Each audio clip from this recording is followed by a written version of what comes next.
Hey guys, what's going on? It's Maximum Pop Books. Here today with Chris Vick. Hey, nice to see you. Your first YALC, you've done lots of events before, but how are you getting on at YALC this year?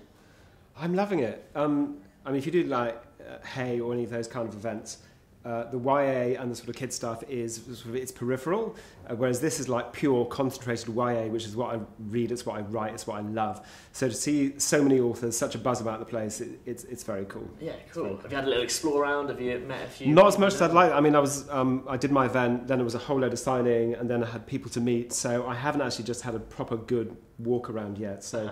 There's a lot to squeeze in. I need to buy books, I need to meet people, I want to go and see, some other writers. And so, yeah, there's a lot to do. It's going to be a busy day. Absolutely, yeah. It's full on a busy man. Let's talk about Kook. Congratulations on his success. Thank you. Yeah. And tell us about it. If you haven't come across it yet, send it to us.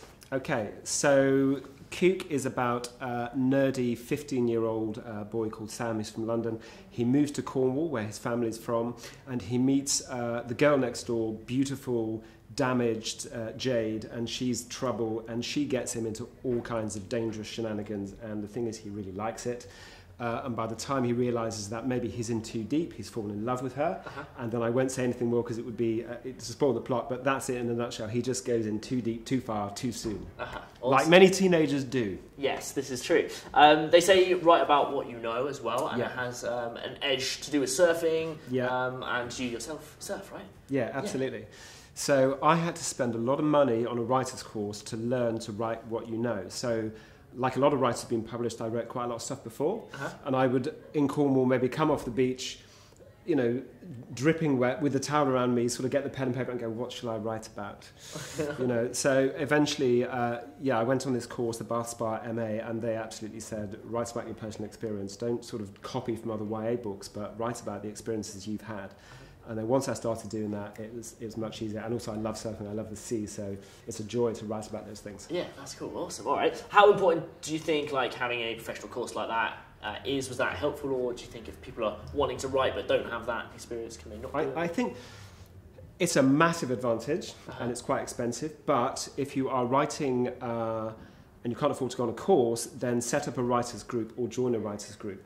Because once you're going to an agent, there's a lot of basic mistakes that could be ironed out, so you might get rejected for those things. Whereas actually, if you've shown it to other people already and you've had that little focus group, it can be really hard. It can be not soul destroying, but sort of damaging to your ego. But you learn a hell of a lot from it, and you get things right before it goes to an agent. Yes. So by the time it goes to the agent, by the time it goes to the publisher, it's just that little more polished. So.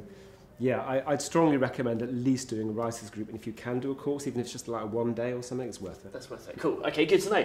What's your writing space like at home? Do you sit and are you by the beach? Does that help, or is there a mess everywhere? Or what are you like?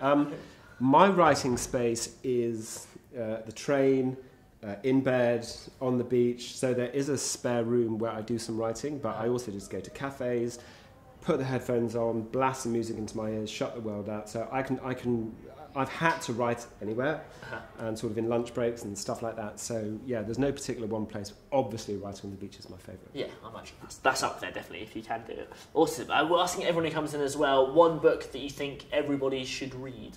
What would that be? Wow, one YA book everyone should read.